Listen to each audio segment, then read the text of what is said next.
Hello, all my dear student friends. So, let us study now the Otto cycle or the constant volume cycle. So, this Otto cycle or the constant volume cycle consists of the four processes: process 1, 2, 2, 3, 3, 4, and 4, 1.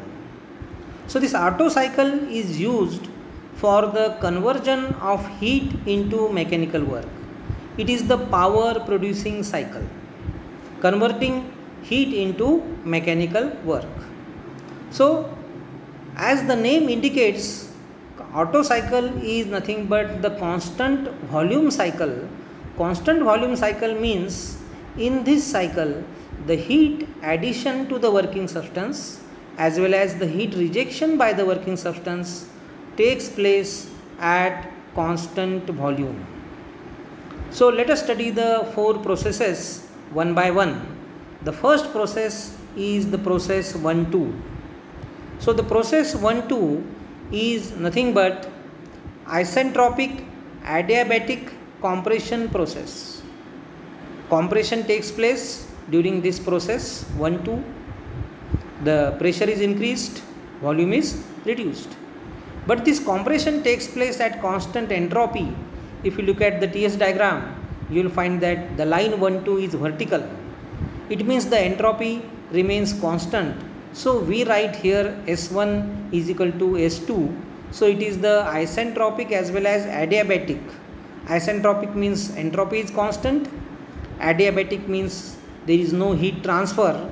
And compression process. Process 1, 2 is adiabatic isentropic compression process.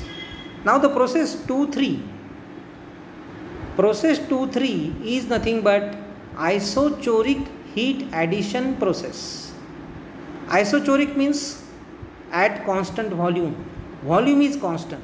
So if you look at the line 2, 3 in the PV diagram, this line is vertical. It indicates that the volume is constant. And during this process, heat is supplied to the working substance. So, heat is supplied to the working substance at constant volume, therefore it is called as isochoric heat addition process. The amount of heat supplied Qs is equal to Kv multiplied by T3 minus T2.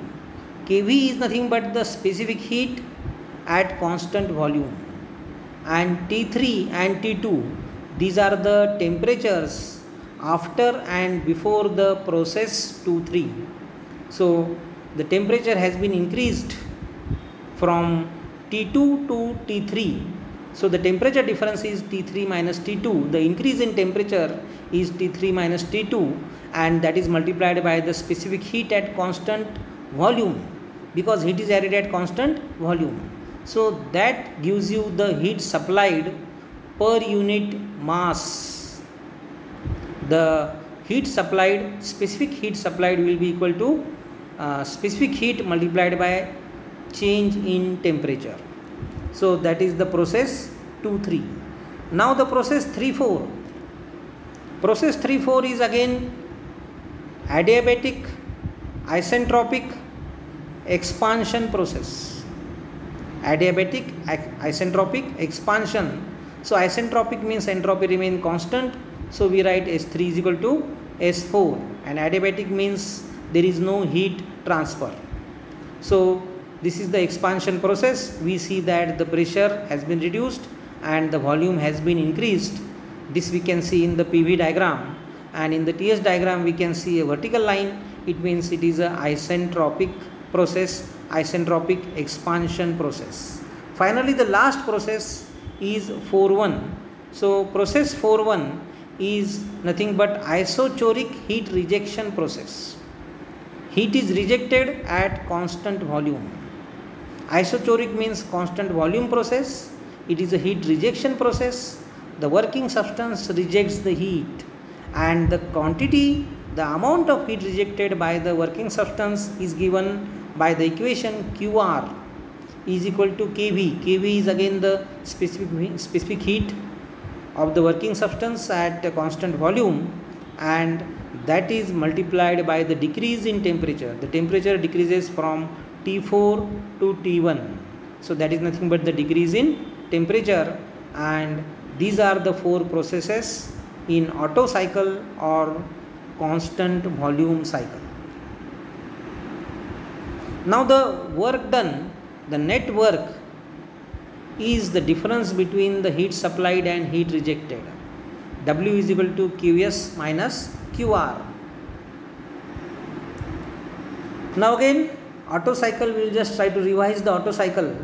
First of all, process 1-2, we can see this process 1-2 in the PV diagram as well as in the TS diagram. So process 1-2 is nothing but isentropic adiabatic compression process. Next process is process 2-3. So process 2-3 is nothing but isochoric heat addition to the working substance. Process 3-4 is nothing but adiabatic isentropic expansion of the working substance. Last process 4-1. So the process 4-1 is nothing but isochoric heat rejection by the working substance. Isochoric means at constant volume. Heat is rejected by the working substance at constant volume. So these are the four processes of the Otto cycle, which is a constant volume cycle.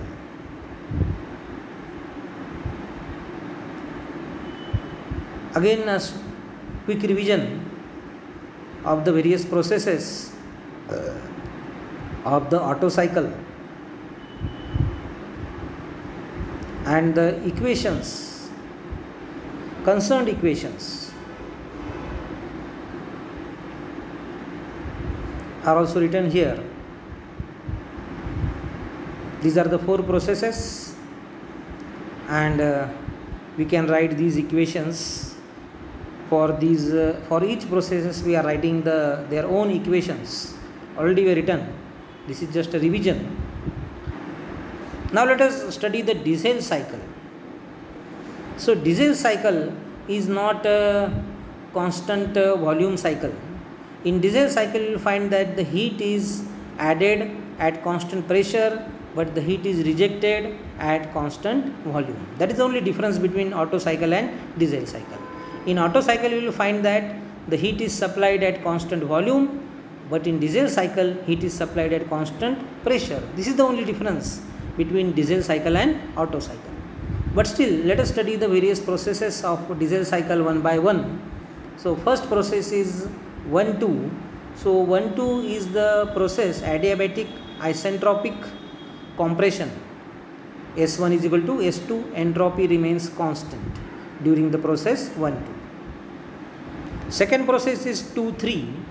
So 2-3 is the isobaric heat addition,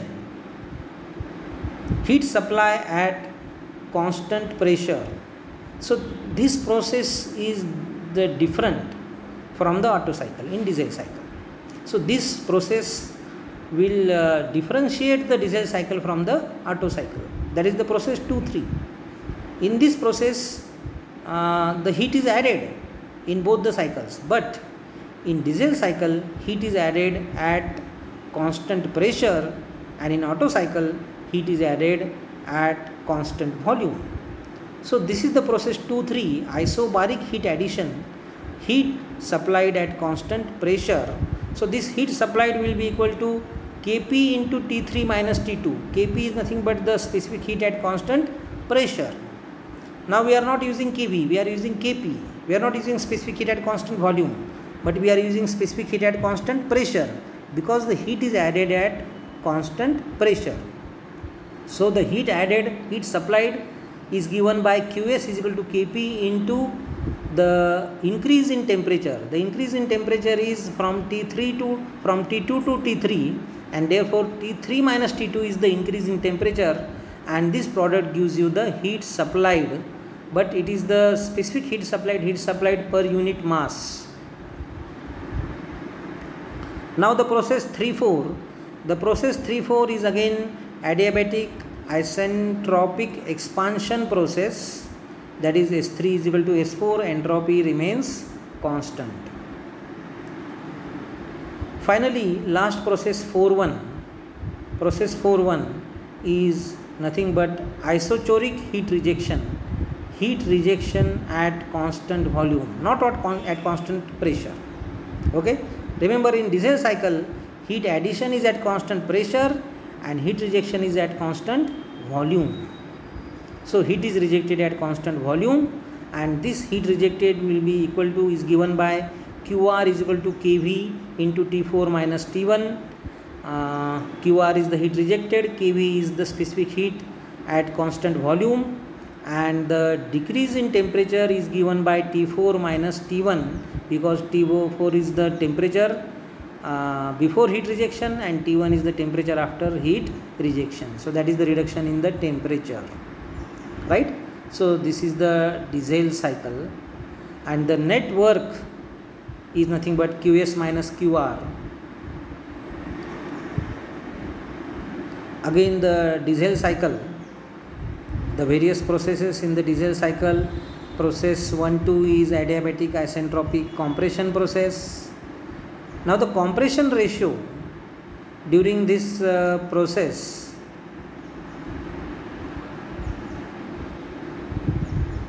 is given by V1 by V2. Compression ratio is nothing but V1 by V2. V1 is the volume before compression, V2 is the volume after compression.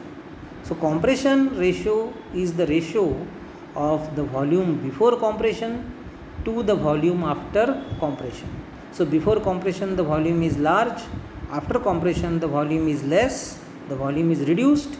So that ratio of volumes gives us the compression ratio. Process 1-2 is the compression process. Of course, it is adiabatic isentropic compression process, and the volume is reduced from V1 to V2. Therefore, V1 upon V2 is nothing but the compression ratio. Coming to the process 2-3.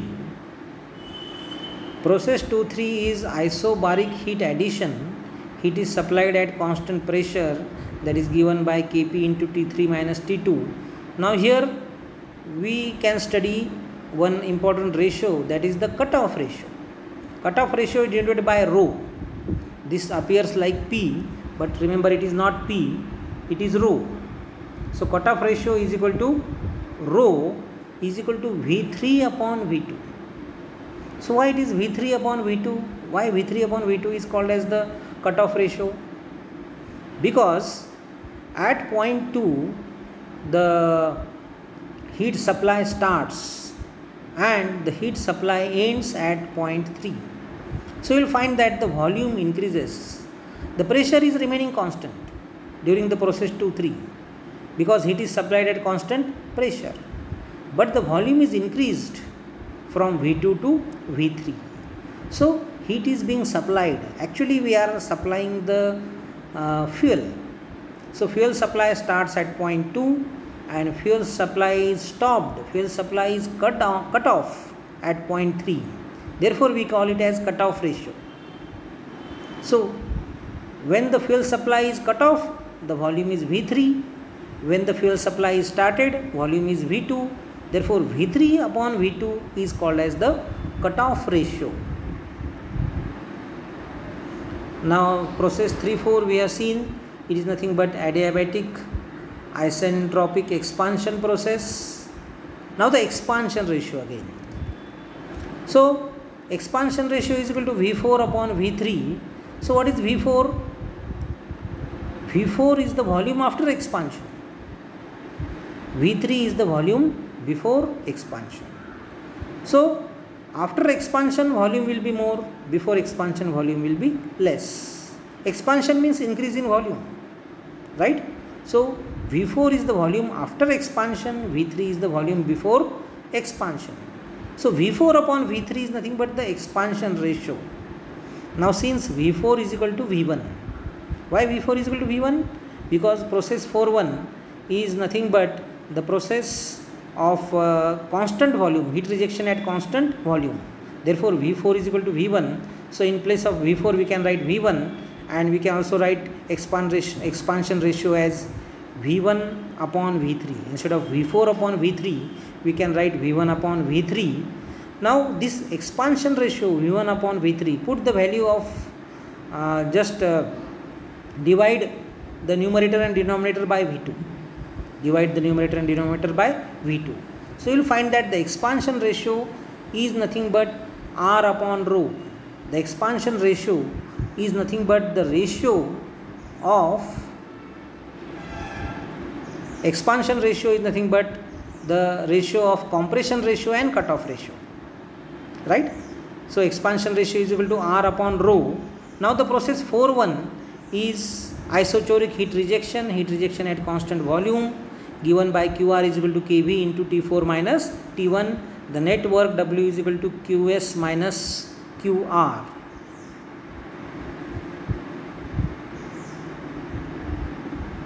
Again diesel cycle, the process 1-2 is isentropic adiabatic compression process. Process 2-3 is nothing but heat supply at constant pressure. Process 3-4 is adiabatic isentropic expansion process. Process 4.1 is nothing but isochoric heat rejection. So these are the four processes in the diesel cycle. Now the compression ratio R is equal to V1 upon V2. We already seen, because V1 is the volume before compression, V2 is the volume after compression. Then the cutoff ratio we have seen, that is equal to V3 upon V2. Cutoff ratio is equal to V3 upon V2. So what is this V3? V3 is the volume at the end of heat supply, and V2 is the volume at the beginning of heat supply. Heat supply, we also say that the supply of fuel, and therefore V3 upon V2 is the cutoff ratio. Now the expansion ratio, since the expansion process is 3-4, so V4 is the volume after expansion, V3 is the volume before expansion. So V4 upon V3 is the expansion ratio. That is also equal to V1 upon V3, because V4 is equal to V1. And this equation, that expansion ratio is equal to V4 upon V3, this ratio V1 upon V3, we are just dividing the numerator and denominator by V2. So we get that expansion ratio is equal to R upon rho. That means expansion ratio is equal to compression ratio upon cutoff ratio. So here you can see that expansion ratio is equal to compression ratio upon cutoff ratio.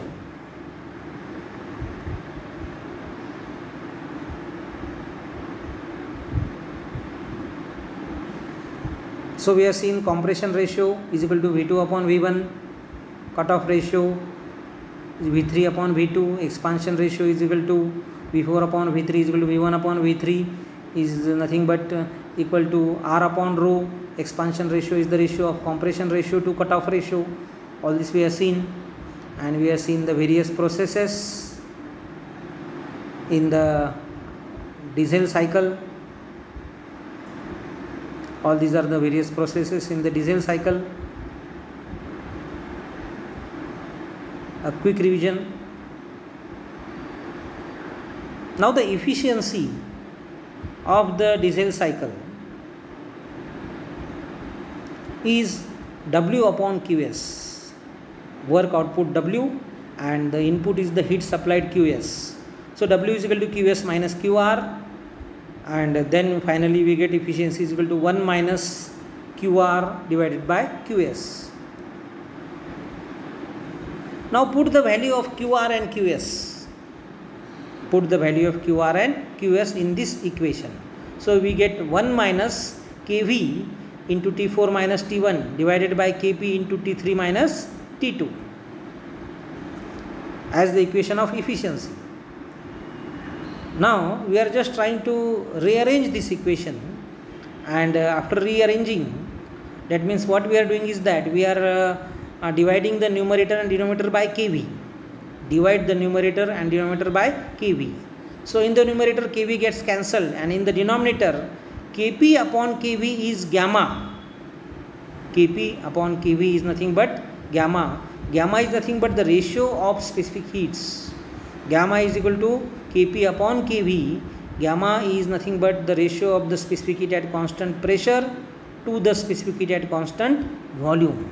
That is the value of gamma. So we'll study the dual cycle in the next class.